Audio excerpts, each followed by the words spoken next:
가시나무 새라는 노래가 있죠. 수년 전에 그 조성모 씨가 리메이크해서 불렀던 노래인데요. 원래 이 시인과 촌장의 이 하덕규 씨가 불렀던 노래이죠. 이 노래는 한 번쯤 다 들어봤으리라 생각을 하고요. 근데 이 하덕규 씨가 원래는 이 대중의 이 인기를 한 몸에 받을 때 그때 이 술과 이 대마초에 푹 빠져 산 적이 있다고 합니다. 그러다 어느 날 누나에게 거의 끌려가다시피 해서 교회 송구 영신 예배에 잡혀갔습니다. 그래서 본의 아니게 예배에 참여하게 됐는데 그 예배의 자리에 가서 은혜를 엄청 받은 겁니다. 그래서 그 예배에서 아무 문제 없이 잘 살고 있다라고 생각했던 이 하덕규 씨가 자신의 인생의 본 모습을 적나라하게 제대로 보게 된 계기가 되었다라고 이야기합니다. 그때 자신의 모습을 보게 된 이 하덕규 씨가 자기의 모습을 있는 그대로 그때 은혜 받는 그 시점에서 10분 만에 썼던 곡이 바로 이 가시나무 새라는 곡이라고 이야기를 해요. 그날 자기 안에 수많은 나가 존재하는 이 가시나무 숲을 보게 되었다라고 이야기합니다. 욕심과 욕망이 가득한 나, 쉼을 얻지 못하고 지치고 공고한 나, 깨진 영혼의 날카로운 가시 때문에 누구도 다가올 수 없게 만들었던 나, 어둠과 슬픔, 우울이 가득한 나, 그날 밤에 그 가시나무 숲에 바로 주님이 찾아오셨다라는 겁니다. 주님은 감당할 수 있는 깊은 슬픔을 노래하던 이 외로운 영혼에게 찾아가셔서 바로 그로 하여금 구원을 베풀어 주셨던 것입니다. 여러분, 이것이 은혜이죠. 하덕규 씨가 처절하게 자신의 연약함을 깨닫고 바로 이 주님 앞에 설 수 있었던 것은 바로 그가 이 하나님으로부터 긍휼을 받았기 때문입니다. 은혜 받을 수 있는 조건도, 구원받을 수 있는 자격도 전혀 없던 그에게 하나님이 그에게 찾아가 주셔서 그로 하여금 구원받는 백성이 될 수 있도록 하나님께서 그에게 긍휼함을 베풀어 주셨다는 것이죠. 저는 이 시간 이 하나님의 긍휼함을 얻는 은혜, 우리가 하나님의 긍휼함을 받는 이 시간 저와 여러분 될 수 있기를 바랍니다. 오늘 본문의 이 시인은 하나님께 지금 자신이 얼마나 큰 고통 가운데 있는지 말해주고 있습니다. 본문 다 읽지는 않았지만은 2장과 2절부터 11절까지 말씀 보면은 이 고통에 대한 표현들이 시인이 지금 얼마나 자신이 큰 고통을 겪고 있는지를 적나라하게 다 드러내주고 있습니다. 이 표현을 보면 이 시인이 지금 당하는 이 고통이 단순히 육체적 질병의 고통만을 말하지는 않습니다. 이 대적들로부터 끊임없이 받는 시달림, 그리고 사람들로부터 받는 외면, 결국 많은 그런 고통이 자기를 사로잡고 있다라고 하는 것을 기록하고 있습니다. 무엇보다 견디기 어려운 문제는 바로 이러한 모든 고통의 결과가 바로 하나님의 심판이었다는 것입니다. 102편 10절 말씀에 이렇게 말씀하죠. 주의 분노와 진노로 말미암음이라 주께서 나를 들어서 던지셨나이다 라고 고백을 합니다. 여기서 주의 분노와 진노는 하나님의 심판을 말할 때 쓰는 표현입니다. 다시 말해서 이 시편 기자가 자신이 당하는 이 모든 어려움들이 결국 하나님의 심판으로부터 말미암은 것이다 라고 하는 것을 고백하고 있습니다. 바로 이 시편 저자는 자신이 당하는 이 고난이 무엇보다 하나님의 심판인데, 이 심판은 자신의 그 죄에 대한 결과였죠. 하나님께서 이 시편 저자가 자신이 하나님 앞에서 죄된 모습을 살아가는 것 때문에 자신이 심판받을 수밖에 없는 존재가 되었다라고 하는 것을 우리에게 이야기해 주고 있습니다. 이 자신이 비록 이 죄로 말미암아 원치 않는 고통과 고난을 당하면서 이 고난의 원인이 바로 하나님의 심판이었다는 사실을 깨닫게 되었다는 것입니다. 만약 이 시편 저자가 자신의 문제를 보는 시각에서 머물렀다면 아마 소망이 없었을 것입니다. 하지만 이 저자는 자신의 문제에 머물러 있는 것이 아니라 이 문제를 해결할 수 있는 길을 깨닫게 됩니다. 이 시편 저자가 문제를 깨달았던 건 무엇일까요?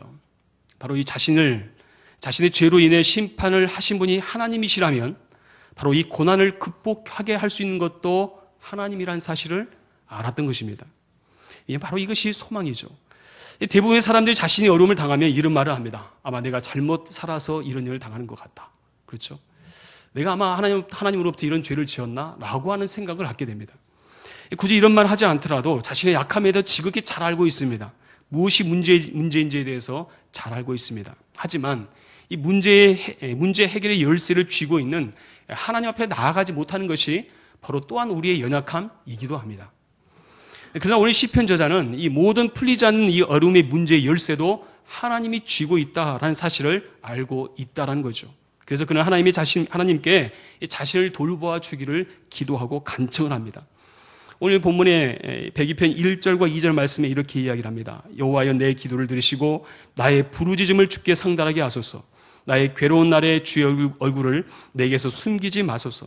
주의 길을 내게 기울이사 내가 부르짖는 날에 속히 내게 응답하소서라고 이야기합니다. 오늘 이 사람은, 이 시편 기자는 자신이 감당할 수 있는, 한 인간으로서 감당할 수 없는 그 고통의 현실 앞에 놓여져 있습니다. 그럼에도 불구하고 이 사람은 좌절하지 않고 포기하지 않고 하나님께 나아가 자신을 구원할 것을, 자신을 회복시켜 줄 것을 간구하는 모습 또한 우리에게 보여줍니다. 죄송하지만 우리 예수 믿는 사람도 고난을 당하고 사업이 어려워지기도 합니다. 하는 일마다 되지 않는 일이 있을 수가 있습니다. 중요한 것은 이러한 동일한 어려움을 당하는 가운데 우리가 어떻게 믿음으로 반응하느냐에 따라서 그 결과가 달라지더라는 것입니다. 이처럼 동일한 환경 가운데 서로 다른 결과를 나타내는 원인이 있습니다. 그것은 바로 하나님 앞에서 자신을 돌아보느냐 그렇지 않느냐에 따라 그 결과가 달라집니다. 성경에 보면 이 악인들의 마음을 표현하는 그러한 그 표현 중에 강팍해 하다라는 그런 표현이죠. 강팍하게 하다. 이것은 하나님 앞에서 자신을 돌아보지 않는 인간의 완악함을 가리켜서 강팍하다라는 표현을 사용합니다. 이런 사람들에게는 은혜의 문이 열려 있음에도 불구하고 그 문으로 들어가지 않습니다. 왜 그렇습니까? 강팍하기 때문에 그렇습니다. 시편 3장, 히브리서 3장 15절로 19절 말씀 보면은 이렇게 말씀을 해요. 성경에 이르시되 오늘날 너희가 그의 음성을 듣거든 노하심을 격동할 때와 같이 너희 마음을 강팍해 하지 말라 하였으니 듣고 경록해 하던 자가 누구뇨? 모세를 쫓아 애굽에서 나온 모든 이가 아니냐? 또 하나님이 40년 동안에 누구에게 노하셨느뇨? 범죄하여 그 시체가 광야에 엎드려진 자에게가 아니냐? 또 하나님이 누구에게 맹세하사 그의 안식에 들어오지 못하리라 하셨느뇨? 곧 순종치 아니하던 자에게가 아니냐? 이러보건대 저희가 믿지 아니함으로 능히 들어가지 못한 것이라 라고 말씀을 해요. 이 히브리서 말씀 보면은 하나님 앞에서 마음을 강팍해 하다가 저주받아 죽은 사람들에 대해서 이야기를 합니다. 저주받은 사람이 이렇다라는 것이죠. 누가 저주받는 자입니까? 바로 마음이 강팍한 자입니다. 마음이 강팍한 자. 강팍하다, 마음이 강팍한 사람이다 라고 우리가 생각을 하면 마치 불량배들이라든지 나쁜 사람이 마음이 강팍한 사람이다 라고 우리는 생각할 수도 있습니다. 강팍하단 말, 고집을 세우고 말을 안 듣는다라고 할 때 강팍하단 말을 사용하게 되죠. 성경에서 말하는 강팍은 무엇일까요? 인간 됨됨이를 말하는 것이 아니라 하나님 말씀에 순종하느냐 그렇지 않느냐에 따라서 이 사람이 강팍한 자인지 아닌지를 평가합니다. 인간 됨됨이는 너무 좋은데 하나님 말씀에 순종하지 않는다? 강팍한 사람입니다. 마치 윤리 도덕적으로 완벽한 바리새인들이 예수를 안 믿는 것과 같은 것입니다. 율법적으로 도덕적으로 흠이 없습니다. 정말 잘 살아가고 있습니다. 하지만 말씀에 순종하지 않습니다. 주의 뜻을 따르지 않습니다. 강팍한 것입니다. 이런 강팍한 자들이 왜 하나님 말씀에 순종하지 못합니까? 자기 고집이 세기 때문에 그렇습니다. 자기 자아가 충만합니다. 이런 사람들은 하나님 말씀에 순종하지 않습니다. 강팍한 사람들이죠. 어떤 문제를 만나도 모든 문제의 원인이 자신이 아닌 다른 사람을 향하게 됩니다. 강팍한 사람들은 자신을 보지 않습니다. 다른 사람을 보고 다른 사람들 때문이라고 생각을 하는 거예요. 남편 때문이고 아내 때문이고 자식 때문이에요. 다른 교회 식구들 때문에 그렇다고 생각을 하는 거예요. 자기에게 문제가 없어요. 이 사람은 강팍한 사람입니다. 결국 이러한 생각, 자신의 마음이 강팍하기에 하나님 앞에서 자신을 돌아보지 못한 데서 발생하는 것들입니다. 자, 이와는 달리 오늘 이 시인은 동일하게 경험하는 이 환경 속에서 이 고난의 현실을 뒤로하고 자신의 눈을 지금 누구에게 향하고 있습니까? 하나님께 향하고 있다는 거예요. 하나님께 향하고 있습니다. 강팍한 자가 아니라 하나님께 지은 모든 문제에 누구에게 집중하는 거예요? 하나님께 집중하는 거예요.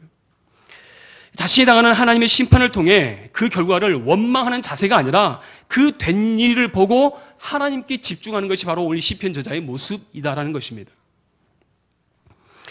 10년 넘게 제가 개인적으로 교제하는 한 권사님이 계십니다. 이 부족한 종을 위해서 기도해 주는 권사님 한 분 계시는데요. 몇 주 전에 저에게 이 권사님에게 이 문자가 날라왔어요. 이 권사님의 조카가 있는데 이 조카 손자가 21개월이 됐는데 갑자기 이 급성으로 콩팥 기능이 작동하지 않아가지고 굉장히 아이가 악하게 됐다는 거예요. 상황이 악하게 되었다고 이야기하더라고요. 그러면서 저에게 기도 부탁을 한 것입니다. 제 기능이 돌아올 수 있도록. 21살 아니라 21살이 아니고 21개월이 된 아이예요. 저희 그 문자를 보고 마음이 참 이게 좀 이렇게 짠하다는 생각이 들더라고요. 야, 어떻게 이렇게 일이 됐을까? 오늘도 문자가 왔어요. 오늘도 문자가 왔는데 2시간마다 신장 투석을 해야 된대요. 2시간마다 신장 투석을 하고 이제 병원에서는 더 이상 아직까지는 뭐 회복의 기미가 보이지 않으니까 그냥 집에 돌아가서 약 먹고 계속 신장 투석은 당분간 해야 될 것 같습니다. 그렇게 일단 병원에서 이야기를 했다는 거예요. 그래서 계속해서 기도 부탁을 합니다. 근데 참 제가 그 기도 부탁을 받으면서 이 조카가 이 권사님에게 그런 고백을 했다는 거죠. 보통 그 정도 되면 왜 우리 아이가 이런 일을 당해야 되지? 하나님은 원망할 수도 있고, 하나님 도대체 왜 나에게 이런 일이 내가 일어나야 됩니까? 뭐 그런 마음의 분이 일어날 수도 있잖아요. 근데 이 조카의 반응이 하나님께서 마치 이 21개월 된 이 아이에게 2시간마다 투석하는 그 마음이 어떤 마음이었냐면 마치 이 아이가 처음 1년 전에 태어났을 때 태어나고 난 뒤에 아이에게 모유를 주는 그 마음이 들었다는 거예요. 2시간마다 아이에게 모유를 주는 그 마음. 다시 하나님께서 이 아이를 향한 마음이 정말 믿음으로 다시 한번 이 아이를 돌보는, 다시 한번 이 믿음으로 양육할 수 있도록 하나님이 그 마음을 주시더란 거예요. 인간적으로 생각할 때 말이 2시간이지 보통 신장 투석한 사람들이 일주일에 한 2번 정도 하지 않습니까? 2-3번?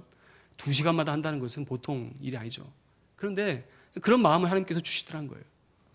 자신을 돌아보는 것입니다. 왜 하나님 나에게 이런 일을 주셨습니까? 라고 원망하기보다 내가 하나님 앞에서 다시 한번 내 믿음을 새롭게 나를 갱신시켜 가더란 것이죠. 이것이 바로 믿음의 사람들이 올바르게 하나님 앞에 반응한 자세입니다.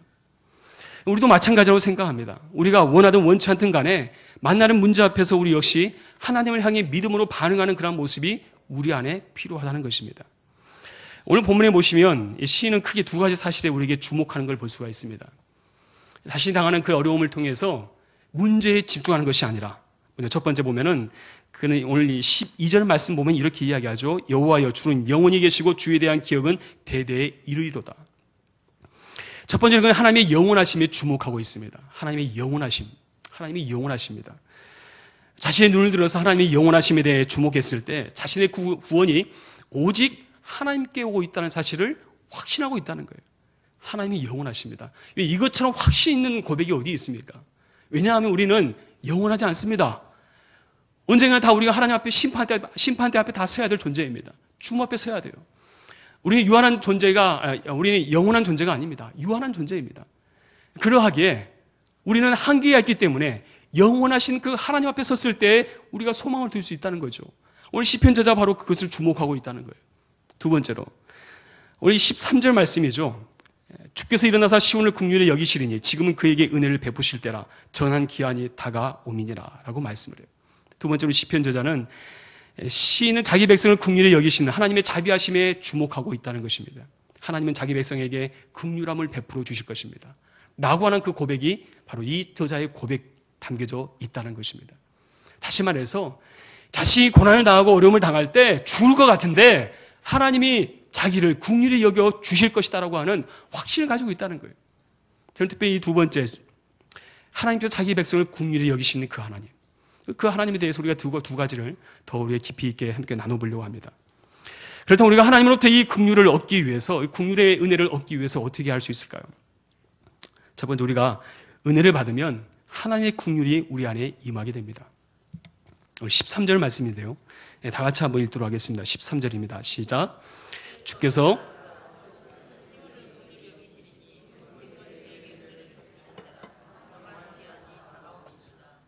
아멘. 그에게 은혜를 베푸실 때라. 오늘 이 102편 본문은 유다가 멸망을 하고 포로로 잡혀간 지 꽤 많은 시간이 흐른 뒤에 기록한 글입니다. 한번 생각해 보세요. 포로로 끌려가 있으면서 이 저자가 이 시를 기록해 나갈 때 하나님, 우리 시온을 불쌍히 여겨주셔서 이 포로 생활에서 우리를 회복해 주십시오 라고 하는 그런 간청이 이 저자의 마음 가운데 담겨져 있지 않겠습니까? 무엇보다도 하나님께서 나에게 은혜를 주실 때 다시 한번 내가 하나님으로부터 국률함을 받을 수 있는 좋은 기회입니다 라고 하는 그런 믿음의 고백이 이 저자의 마음 가운데 담겨져 있다는 거예요. 자, 여기서 시온을 긍휼히 여기시리니, 시온. 저는 이 시편 저자가 시온을 그리워하는 이유가 어디 있을까요? 왜 시온을 그리워할까요? 유대 땅이 살기 좋은 땅이기 때문이었을까요? 먹고 살만하니까? 아니면 그곳에 가면 부를 누릴 수 있으니까? 평안하니까? 그렇지 않습니다. 객관적으로 볼 때 바벨론이, 이 포로로 끌려가 있던 이 바벨론이 훨씬 더 살기가 좋은 곳입니다. 문명도 더 발달했고 먹을 것도 더 풍부합니다. 경제적으로도 훨씬 더 윤택하고 더 많은 기회가 있고 더 많은 가능성이 있는 곳이 바로 바벨론입니다. 그럼에도 불구하고 이 시편 저자는 바벨론에 내가 더 영원히 살고 싶습니다. 이곳이 나의 땅입니다 라고 말하지 않아요. 시온을 향해, 그가 그리움을 향해 바로 마음을 쏟아놓고 있는 걸 볼 수 있습니다. 하나님께서 은혜를 베푸실 정한 기한이 다가온다. 어떤 기한이 다가옵니까? 바로 은혜 받을 때입니다. 우리가 은혜 받는다고 할 때 이 은혜는 무엇을 의미할까요? 오늘 이 시편 저자가 왜 시온을 향해서 바벨론이 아닌 왜 소망을 시온에 두고 있을까요? 그곳에 돌아가면 소망이 없을 것 같아요. 왜냐하면 당장 모든 것이 다 폐허되어 있으니까. 소망거리라고는 하나도 없습니다. 단지 하나. 시온은 무엇을 상징합니까? 하나님의 임재가 있는 곳이에요. 내가 그곳에 가면 하나님과의 내 관계가 회복이 될 것입니다. 하나님과 내가 관계가 더 긴밀하게 주님과 더불어 함께 더 살아갈 수 있다는 것. 그것이 이 시편 저자에게 있어서 유일한 소망거리였다는 것입니다. 다시 말해서 하나님과의 관계를 회복하는 거예요. 하나님을 향해서 잃어버린 마음을 회복하는 것입니다. 열정을 회복하고 예배로 회복하는 것. 그것이 바로 이 시온을 향하여 가졌던, 바로 그것을 열망했던 마음이 바로 이 마음이라는 것이죠. 우리가 지난 연초부터 우리가 특세, 또 부흥회, 우리가 재직 또 헌신 예배까지 계속해서 우리가 이 은혜의 시간들을 흘러왔습니다. 연초를 시작하면서 이것이 얼마나 우리에게 귀하고 복된 일인지 모르겠어요. 너무나 좋지 않습니까? 어떤 분들 그런 말씀 하시더라고요. 우리가 지금 한 달 동안 우리가 셀 방학을 하고 있는데 이 셀 방학이 조금도 우리가 허전함이 없는 것은 계속해서 매주마다 은혜의 시간이 있기 때문에 다 충족이 된다는 거죠. 너무 감사하다는 거예요. 이러한 시간들을 거쳐오면서 저는 개인적으로 하나님께서 특별한 은혜를 주신 시간이었다라고 저는 고백하고 싶습니다. 하나님께서 우리 각 사람에게 주신 은혜가 다 다를 것입니다. 어떤 사람에게는 정말 내가 감당할 수 있는 은혜로 나에게 주신 사람도 있을 것이고, 어떤 사람은 내 평생에 내가 잊지 못할 은혜를 받는 사람도 있을 것이고, 그렇죠? 어떤 사람은 미비 하나마 하나님께 주신 그 은혜 가지고 앞으로 내가 이렇게 살겠습니다 결단하는 사람도 있을 것입니다. 이처럼 은혜 받는 증거는 무엇으로 나타납니까? 무엇으로 나타나죠? 아까도 말씀드렸지만 마치 시편 저자가 시온을 향하여 그리움을 갖는 것처럼 바로 하나님을 더욱 뜨겁게 사랑하는 거예요. 하나님과의 교제가 충만해지는 것입니다. 이것이 바로 은혜 받은 증거이지 않습니까? 내가 하나님 더 뜨겁게 사랑하고 더 기도하고 더 하나님께 집중할 수 있는 마음, 이 마음이 얼마나 귀한지를 모른다는 거죠. 이 하나님과 함께 시간이 얼마나 소중했는지 14절 말씀 보면은 이 시인은 시온의 돌멩이조차도 사랑스럽고 이 땅의 흙먼지조차도 바로 은혜가 된다라고 이야기합니다. 일반적으로 이 학자들이 이야기할 때 이 돌멩이와 이 흙먼지는 예루살렘의 이 무너진 성벽에 대해서 상징하는 것이다라고 이야기를 합니다. 무너진 성벽을 상징하는 것이다. 그런데 이 시편 저자는 어때요? 무너진 성벽의 그 잔해를 보면서도 은혜를 받는 거예요. 다른 사람들은 이제는 다 끝났다, 소망이 없다라고 말하지만은, 하지만 은혜 받은 사람은 그러한 현장을 보더라도 절망이 아니라 하나님 나와 함께 하심으로 그것이 나에게 있어서 은혜의 증거가 된다는 거죠. 나에게 기쁨이 되고 이것만 봐도 하나님 나와 함께 하심만 나에게 느껴진다면 그것으로 만족한다는 거예요. 그게 바로 이 시편 저자가 고백하는 믿음의 고백인 것입니다. 여러분들은 이 하나님을 향한 이런 은혜를 갈망하는 마음이 있습니까? 여러분 어떻습니까? 아까도 말씀드렸지만은 이스라엘 백성들에게 유다보다, 이 시온보다도 바벨론의 삶이 더 어쩌면 더 풍족할 것입니다. 더 먹고 살만하고 더 살기 좋아요. 하지만 그가 바랐던 것은 물질의 풍요도 아니었어요. 내가 잘 먹고 잘 사는 것도 아니에요. 부도 아니었습니다. 내가 잘 누리고 잘 사는 것도 아니었어요. 내가 비록 조금 상황은 좋지 않아도, 형편은 좋지 않아도 조금 쪼들려도 하나님 나와 함께 하신다면 그것만으로 충분하다는 거죠. 그것이 바로 은혜라고 우리에게 이야기하고 있다는 것입니다. 신에게 중요한 것은 하나님을 믿어서 얼마나 잘 살게 됐느냐, 얼마나 풍족했느냐, 그것이 아니라 하나님 주시는 은혜로 사는 그 자체였습니다. 우리 사랑하는 성도 여러분, 우리가 이 은혜를 갈망해야 되지 않겠습니까? 마가복음 7장에 보면 수로보리게 여인이 등장하죠. 이 여인은 더러운 귀신 들린 딸을 둔 아주 불쌍한 여인이었습니다. 아직 나올 때가 아닌데요. 예, 그것도 아직 귀신 들린 딸인데 악질 귀신이 들렸잖아요. 더럽고 추악한 귀신이다라고 성경이 표현하고 있습니다. 자, 어느 날 예수님께서 그 마을에 오셨다는 말을 듣고 이 여인이 한 줄기 소망의 빛을 갖게 됩니다. 드디어 이 예수를 만나면 우리 딸도 고침을 받을 수 있을 것이다 라고 하는 소망이 그 여인의 마음 가운데 있었습니다.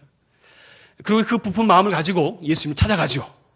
귀신 들린 딸을, 귀신을 좀 쫓아주십시오. 예수님께 간청을 합니다. 자, 이때 예수님께서 이 여인에게 하셨던 말씀이 무엇이죠? 뭐라고 말씀합니까? 27절. 예, 같이 읽겠습니다. 시작.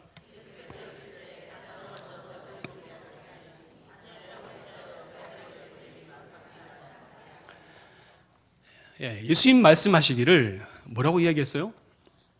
자녀로 먼저 배불리 먹게 하는데 자녀의 떡을 취하여 개에게 주는 것이 마땅하겠느냐라고 예수님 말씀하십니다. 무슨 말이죠? 이 수로모니게 이방 여인이었던 이 수로모니게 여인에게 지금 너희에게, 이방인인 너희에게 은혜를 베풀 때가 아니라 지금은 유대인인 유대 백성들에게 복음이 먼저 전파되어지고 이들에게 은혜가 간 다음에 그 다음 순서는 이방인 너희들이다라고 하신 말씀이에요. 예수님께서 이 여인을 비하하기 위해서 하신 발언이 아닙니다. 하지만 절망적인 표현을 사용을 해요. 아주 절망적입니다. 자녀의 떡을 취하여 개들에게 던짐이 마땅하냐? 당시 이방인들을 표현할 때 했던 말들 중에 하나가 이 개 취급을 하는 것이었죠. 이방인들은 사람 대접을 하나 하지 않았습니다. 유대인들에게는. 그래서 이 여인에게 역시 동일한 예수님께서 그런 표현을 하시는 거예요. 저는 이 본문 말씀 볼 때마다 이런 말을 듣고 아무런 감정이 없는 사람이 있을까라는 생각을 해봅니다. 아니면 말지. 왜 개라고 불릴까? 왜 개 취급을 할까? 기분 나쁘잖아요. 이런 것 같으면 자존심 상하지 않습니까? 예, 안 받고 말지. 예. 그런데 보십시오. 이 여인의 반응을 보십시오. 28절이죠. 같이 읽습니다. 시작. 여자가 대답하여 이르되 주여 올소이다마는 상 안의 개들도 아이들이 먹던 부스러기를 먹나이다. 아멘. 무슨 말입니까? 좀 당신 말이 맞습니다. 우리는 아무 보잘것없는 존재입니다. 하지만 나에게 이 부스러기 은혜라도 주신다면 내가 그것으로 만족하겠습니다. 주님, 나에게 긍휼함을 더해 주십시오. 나를 불쌍히 여겨 주십시오. 라고 하는 것이 여인의 간청이었습니다. 이 수로모니 여인에게는 간절함이 있습니다. 절실함이 있습니다. 은혜를 간절히 구합니다. 어쩌면 오늘 응답받지 못하면, 내가 오늘 주님 만나지 못하면 이 여자에게는 내일이 없습니다. 차라리 딸과 함께 죽으려고 했을지도 모르겠어요. 왜냐하면 소망이 없잖아요. 자신이야 먼저 자신이 이 세상을 떠나지 않겠습니까? 하지만 딸은 더 오래 살잖아요. 어쩌면 요즘 사람들이 그런 방법을 많이 사용하잖아요. 같이 동반 자살을 했을 것 같아요. 너무 절망스러우니까. 이처럼 이 안에 절망이 있었습니다. 간절함이 있었습니다. 최근 들어 먹고 사는 문제 때문에, 여러 가지 가정의 형편 때문에 자살을 하거나 극단적인 선택을 하는 사람들이 적지 않습니다. 왜 그렇습니까? 간절함은 있는데 소망이 없어요. 절박함이 있는데 붙잡을 만한 희망이 없습니다. 물론 그렇다고 이런 극단적인 선택이 합리화될 수는 없습니다. 잘했다라고 볼 수 없어요. 하지만 이런 절박함 속에서 과연 여러분들 어떻게 행동하시겠습니까?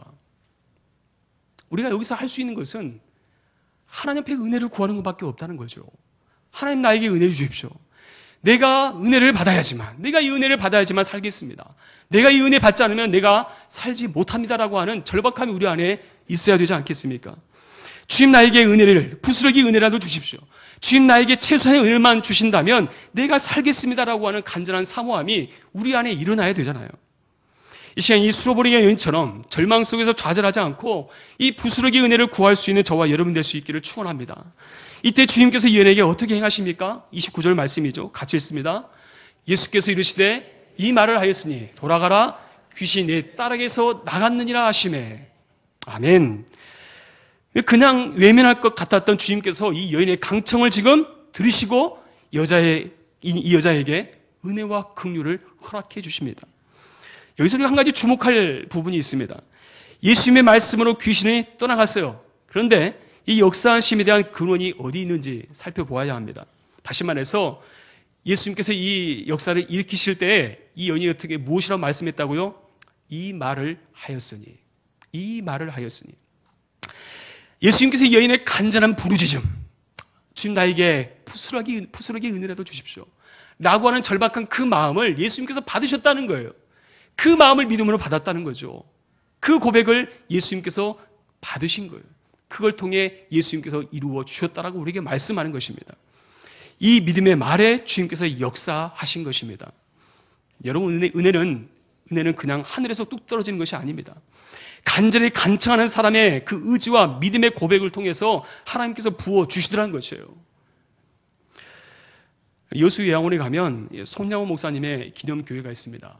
성산교회라는 곳이 있는데요. 이곳에 손양호 목사님께서 사역하실 그때부터 지금까지 한센병 환자들이 함께 공동체 생활하는 곳이기도 합니다. 제가 이 청년 때 이곳에 방문했을 때 며칠을 거기서 거한 적이 있습니다. 새벽에 제가 새벽 예배 때가 돼가지고 그때가 보통 시골은 4시 반에 새벽 예배를 드리잖아요. 새벽 4시 반에 나갔는데 그 본당 안에 한 3분의 1 정도 되는 성도들이 벌써 앉아 계시더라고요.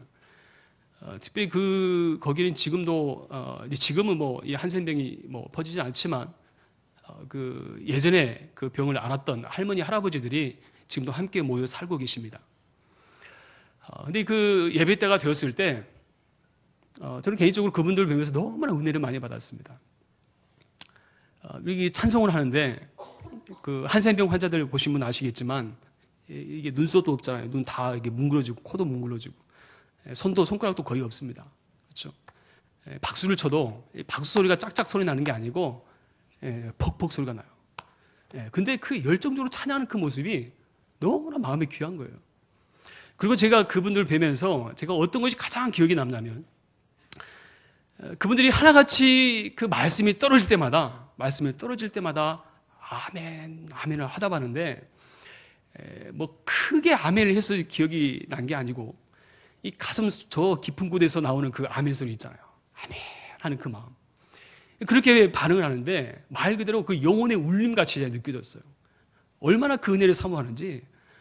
근데 그분들이 제가 듣기로는 처녀 때, 총각 때부터 들어온 분들이에요. 수십 년이 지난 분들입니다. 그럼에도 불구하고 그들 마음 가운데 가지고 있었던 그 은혜를 사모하는 마음은 시간이 지나도 변치 않더라는 거죠. 저 굉장히 큰 도전을 받았어요. 참 부끄럽기도 했어요. 천국에 대한 소망이 있고 그들이 죽어도 우리가 이 땅에서 누리는 그러한 어려움이 아닌 영원한 천국에서 받아 누릴 만한 모든 것이 우리에게 있다라고 확신 가지고 살더라고요. 그리고 매 순간순간마다 말씀 앞에 말씀이 땅에 떨어질까 봐 그 말씀을 주워 담는 그런 마치 어미소야 같은 그런 느낌이 제 안에 들었습니다. 저는 은혜를 받는 또 은혜를 사모하는 사람들은 그런 모습을 우리가 예배의 자리에 나아가지 않겠는가 생각을 해요. 제가 다시 한번 이 말씀을 준비하면서 저도 뭐 제 자신을 다시 한번 돌아봤어요. 과연 나는 예배를 사모하는 마음이 얼만큼 또 은혜를 사모하는 마음이 얼만큼 내 안에 있는가? 과연 내가 그 말씀 앞에 내가 어떻게 지금 나는 반응하고 있는가? 내가 지금 이 나의 갈급한 10년 가운데 나에게 은혜 부어주시기를 내가 얼마나 내가 간절함으로 간청하고 있는가? 제 자신 스스로가 참 부끄럽다는 생각이 들었습니다. 여러분 이 시간 우리가 간절함으로 은혜를 구할 수 있는 저와 여러분 될 수 있기를 주님의 이름으로 축원합니다. 우리가 은혜를 사모하는 사람, 은혜 안에 사로잡힌 사람은 소망이 있습니다. 은혜 받을 때 하나님의 긍휼히 여겨주심이 이 자리 가운데 임하는 것입니다. 하나님의 변치 않는 은혜에 뿌리는 인생은 결코 뿌리채 그 인생이 뽑히지가 않습니다. 하나님의 은혜에 사로잡힌 사람은 절대로 망하는 인생이 되지 않습니다. 하나님의 은혜에 사로잡힌 사람, 내가 하나님의 은혜에 간구하는 사람, 하나님께서 그 사람을 통해서 그 인생을 붙들어 주시더라는 거예요. 이것이 우리에게 소망이지 않겠습니까? 이런 긍휼함을 내가 받아야 되죠. 내가 구원받은 사람이라면, 하나님의 사람이라면 은혜 아래 거하지 않고서는 우리가 살 수 없습니다라고 하는 그런 마음과 절박함을 가지고 하나님 앞에 나아가는 것이 마땅히 우리가 가져야 될 마음의 자세라는 것입니다. 다시 한번 말하옵기는 이러한 은혜를 받아 누릴 수 있는 또 하나님의 긍휼을 받을 수 있는 저와 여러분 될 수 있기를 주님의 이름으로 축원합니다. 두 번째로 우리가 이 기도의 자리로 나아갈 때 하나님의 긍휼이 우리 안에 임하게 됩니다. 17절 말씀 같이 한번 읽겠습니다. 17절입니다. 시작. 여호와께서 빈궁한 자의 기도를 돌아보시며 그들의 기도를 멸시하지 아니하셨도다. 아멘. 빈궁한 자의 기도를 돌아보시며 그 기도를 멸시하지 않으신다라고 말씀합니다. 여러분 무슨 말입니까? 하나님께서 비록 자신의 죄로 말미암아 망할 인생이 되었지만 하나님의 긍휼함을 더해달라고 간구합니다. 기도합니다. 하나님 도와주십시오. 원초적인 원색적인 기도를 하고 있습니다. 한글 성경에 보면 빈궁한 자의 기도라라고 이야기하죠. 히브리어 원문을 보면 이 뜻을 어떻게 직역할 수 있냐면 버림받은 자에 대한 기도라라고 번역할 수 있습니다. 빈궁한 자, 버림받은 자. 의미가 좀 다르지 않습니까? 마음에 와닿잖아요. 버림받은 자의 기도. 다시 말해 이 시편 저자는 자신의 이 죄의 결과가 하나님 앞에서 어떤 자가 되었는지를 처절하게 경험하고 있다는 것입니다. 자신의 그 죄로 말미암아 하나님으로부터 버림받은 자가 되었다는 거예요. 하나님이 더 이상 이 사람을 사람 취급하지 않는다라고 생각할 수 있습니다. 왜요? 죄의 그 심판의 결과로 말미암아 이제는 더 이상 내가 하나님의 사람이 아니라 버림받은 인생이 되었다라고 스스로가 느끼고 있다는 거예요. 얼마나 비참한 인생입니까? 지난주 이 핫 이슈 중에 하나가 터키로 여행을 갔다가 그 IS 이슬람 극단주의자 단체에 들어갔던 한 김군이라고 하는 18세 소년에 대한 뉴스가 지금까지 계속 이어지고 있습니다. 오래전부터 이 단체에 들어가기 위해서 이 친구가 굉장히 오랜 시간 준비를 했다고 그러죠. 완벽한 준비를 한 다음에 IS 요원과 접촉을 해서 드디어 성공을 했죠. 잘 들어간 건지 모르겠는데 그 친구 입장에서는 하여튼 성공을 했습니다. 좀 황당하지 않습니까? 황당한 소식이죠. 여러분들 왜 이 친구가 이런 황당한 결정을 했을까? 라는 생각을 혹시 해보셨습니까? 근데 기사를 보니까 이 친구가 이렇게 된 배경이 있더라고요. 이 김군이 학교에서 친구가 거의 없다고 그래요. 학교를 출석하지도 않고 친구도 없습니다. 심지어는 부모하고도 거의 관계를 잘 하질 않는다고 그래요. 그 부모님하고 동생이 있는데 다 교회를 다녀요. 이 친구 교회를 또 안 다녀요. 이번에 그 터키 갈 때에도 실은 같이 동행한 사람이 목사님이었어요. 목사님이었는데 이게 아마 제가 추측건데 자세한 얘기는 모르겠어요. 근데 추측하건데 아마 그 교회 그 담당 목사님인지 모르겠는데 이 부모가 약속을 했던 것 같아요. 네가 한번 이 여행을 갔다 오면 네 열심히 좀 공부해야 된다. 막 그렇게 조건을 달았겠죠. 대신 이제 혼자 보내기 뭐 하니까 아마 그 목사님께 부탁을 했던 것 같습니다. 같이 동행해서 갔는데 결국 이제 그렇게 그런 결정이 하여튼 그런 결단을 내린 거죠. 하여튼 이 친구가 거기 가기 전에 자신의 그 페이스북에 뭐라고 글을 남겼냐면 나라와 가족을 떠나서 새로운 삶을 살고 싶다. 가족도 떠나고 싶고 나라도 떠나고 싶다. 이 김군이 내린 그 행동을 보면 어느 공동체도 속하지 못한 이 관계를 형성하지 못해 내렸던 어리석은 그러한 결정이었습니다. 이 친구가 모든 사회로부터 자신을 버림받은 자로 여겼습니다. 아무런 곳에 마음을 둘 수 없던 불쌍한 한 영혼인 것 같아요. 결국 스스로 버림받은 자로 여기고 그가 손을 내밀었던 것은 바로 이 IS 단체였습니다. 여러분들이 만약 이런 막다른 길에 다다랐다. 만약 내가 혼자라고 하는 이 절박한 심령 가운데 있을 때 여러분들 과연 내 손을 뻗쳐서 어디에게 도움을 요청하시겠습니까? 오늘 본문을 다시 한번 보십시오. 여호와께서 빈궁한 자를 바로 다시 말해 이 버림받은 자의 기도를 들으셨다라고 이야기합니다. 그리고 이 기도를 멸시하지 않으신다라고 말씀해요. 마치 이 버림받아서 오고 갈 데 없는 이 시편 저자가 그가 내린 결정은 극단적인 선택이 아니라 버림받았다 할지라도 그가 손을 내밀어 도움을 구했던 것은 어디입니까? 하나님이에요. 하나님께 기도합니다. 하나님 도와주셔야 됩니다. 하나님 나에게 긍휼을 베풀어 주십시오. 그리고 이 시편 저자가 고백을 합니다. 내가 기도할 때 하나님 나의 기도를 멸시하지 않으십니다.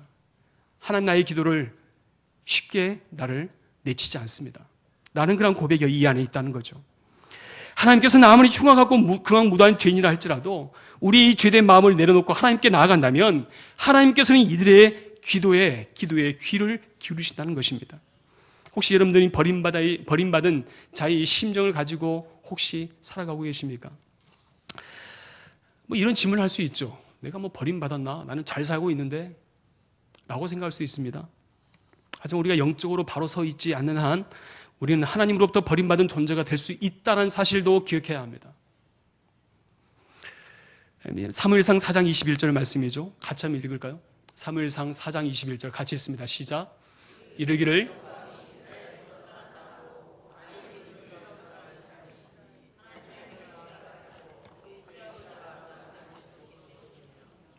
아멘.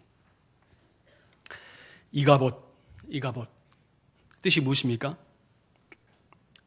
하나님의 영광이 이스라엘에게서 떠났다. 하나님의 영광이 떠난 자, 이가봇이 되었습니다. 하나님의 영광이 떠난 것, 곧 죽음을 의미합니다. 생명이 떠난 것을 의미합니다.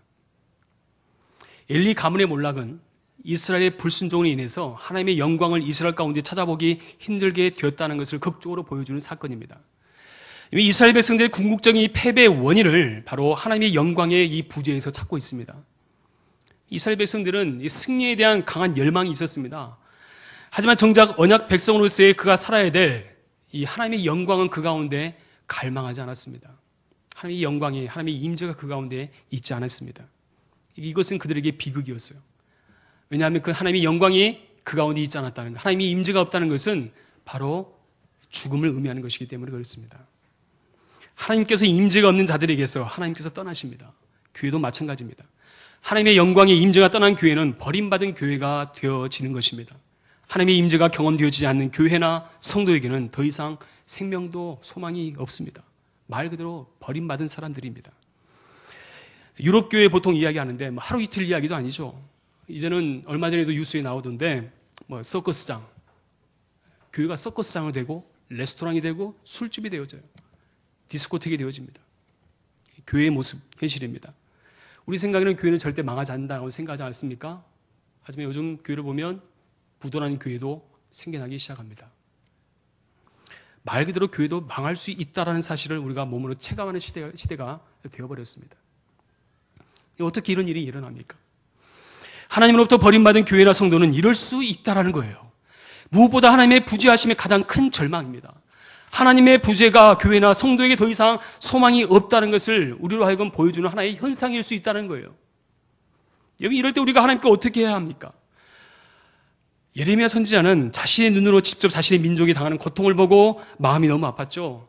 그래서 예레미야 예가 3장을 보면 민족이 당하는 그 아픔을 보면서 예레미야가 그가 어떻게 하나님 앞에 나아가는가를 우리에게 잘 보여주고 있습니다. 그것이 바로 예레미야 3장의 모습이죠. 한번 읽어볼까요? 예레미야 3장 22절입니다. 시작. 여호와의 인자와 긍휼이 무궁하심으로 우리가 진멸되지 아니함이니이다. 아멘. 이스라엘 백성을 봤을 때 이들에게 소망이 없었습니다. 왜냐하면 그들의 죄로 말미암아 심판받을 수밖에 없었고 또 정령 죽을 수밖에 없었던 거죠. 그런데 오늘 예레미야가 고백하는 것이 무엇이냐면 예레미야 선지자를 가리켜서 눈물의 선지자라고 말하지 않습니까?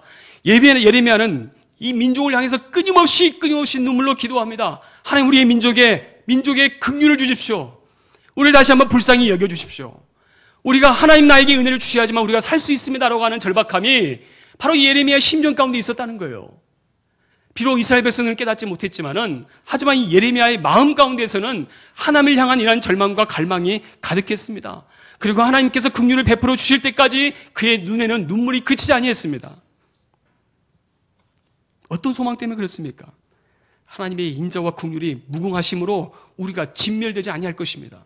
하나님 나에게 긍휼히 여겨주신다면 그 긍휼하심이 우리가 다시 한번 사는 역사가 일어나는 또 다른 기회가 될 것입니다 라고 하는 마음의 확신이 있었다는 거예요. 그렇습니다. 예레미야 선지자는 하나님의 영광을 잃어버린 이스라엘 민족을 향하여 이 긍휼함을 가지고 나가고 있다라는 것입니다.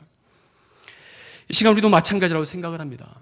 우리가 버림받은 자로 여김을 받는 자가 하나님 앞에 할 수 있는 유일한 행동은 바로 이러한 모습이죠. 눈물의 기도입니다. 눈물의 간청입니다. 하나님이 긍휼히 여겨주세요. 나를 좀 불쌍히 여겨주십시오. 우리 민족을 불쌍히 여겨주십시오. 우리 교회를 불쌍히 여겨주시고 우리의 가정을 불쌍히 여겨주시고 하나님 내 자신을 불쌍히 여기게 해달라고 우리 하나님의 긍휼함을 구할 수 있는 모습이 필요하다는 것이죠. 이런 절박한 마음과 이 간절함이 없이는 하나님의 회복을 기대할 수도 없다는 것입니다. 한번 생각해 보십시오. 내가 나를 봐도 너무 불쌍해서 볼 수가 없죠. 왜냐하면 우리는 제대로 된 모습이 없습니다. 내세울 것도 없고 참 너무나 연약해요. 매일매일 우리가 말씀대로 산다고 하지만 매일매일 죄 짓고 사는 게 더 많은 것 같아요. 그게 우리의 현 주소이지 않습니까? 우리의 모습이라는 거죠. 매일 죄 짓는 인생으로 살아갑니다. 너무 부족해서 그렇습니다. 목사님 저도 그렇습니다. 그럼에도 불구하고 하나님은 나를 진멸하지 않으십니다. 왜 그렇습니까? 예수님께서 이 하나님의 진노하심에 대한 손길을 막고 있습니다. 제 자신을 봐도 교회를 봐도 이 세상을 봐도 소망이라도 하나도 볼 수 없지만 예수님께서 하나님의 그 진노를 막으심으로 하나님의 그 심판이 보류되고 있을 뿐인 것입니다. 그럴 때 우리가 하나님께 취할 수 있는 행동이 무엇이죠? 하나님 앞에 나가는 거예요. 하나님 나를 긍휼히 여겨주십시오. 나의 죄된 모습을 다시 한번 긍휼히 여겨주시고 불쌍히 여겨주셔서 다시 한번 이 보혈의 피로 나로 말미암아 나를 정결케 해주십시오라고 하는 간청함이 우리 안에 있어야 되지 않겠습니까? 이것이 우리가 이 땅에 하나님의 진노가 임하기 전에 우리가 취할 행동이라는 것입니다. 그렇다면 아직 고류하신 하나님의 이 심판으로부터 돌이키기 위해서 우리가 어떻게 해야 됩니까? 눈물의 기도로 나아가야 돼요. 눈물로 간청해야 되겠죠. 절박함으로 주 앞에 간구해야 되겠죠. 뜨뜻미지근하게 그냥 나가는 그런 마음이 아니라 정말 내가 전심을 다해서 하나님 앞에 구하고 전심을 다해서 기도할 때 하나님 지금 나에게 역사하지 않으면 내가 죽을 것 같습니다. 하나님 나에게 지금 응답해 주십시오라고 하는 절박한 마음이 우리에게 있을 때 하나님께서 그 민족을 사용하시고 나를 사용하시고 교회를 사용하신다는 거죠. 이 시간 이 긍휼함을 구할 수 있는 눈물의 기도로 나아가는 저와 여러분 될 수 있기를 주님의 이름으로 축원합니다. 말씀을 정리합니다. 여러분 지금 우리가 하나님의 긍휼을 구할 때입니다. 이 긍휼함을 얻기 위해서 더욱 풍성한 은혜를 구할 수 있기를 바랍니다. 하나님의 차고 넘치는 측량할 수 없는 이 하나님의 은혜를 구할 수 있는 저와 여러분 될 수 있기를 바랍니다. 그리고 이 긍휼함을 얻기 위해서 간절한 눈물의 기도로 주 앞에 나아갈 수 있는 저와 여러분 될 수 있기를 바랍니다. 비록 버림받은 것 같은 비참한 모습이지만 이때가 바로 주님 앞에 나아가야 할 그때임을 기억하고 우리가 주님 앞에 부르짖어 기도할 때 하나님, 우리 교회를, 우리의 민족을, 우리의 가정을, 하나님 내 자신을 나에게 불쌍히 여겨달라고 기도할 때 하나님 나에게 베풀어 주신 그 은혜를 받아 누릴 수 있는 저와 여러분 될 수 있기를 주님의 이름으로 축원합니다. 기도하겠습니다.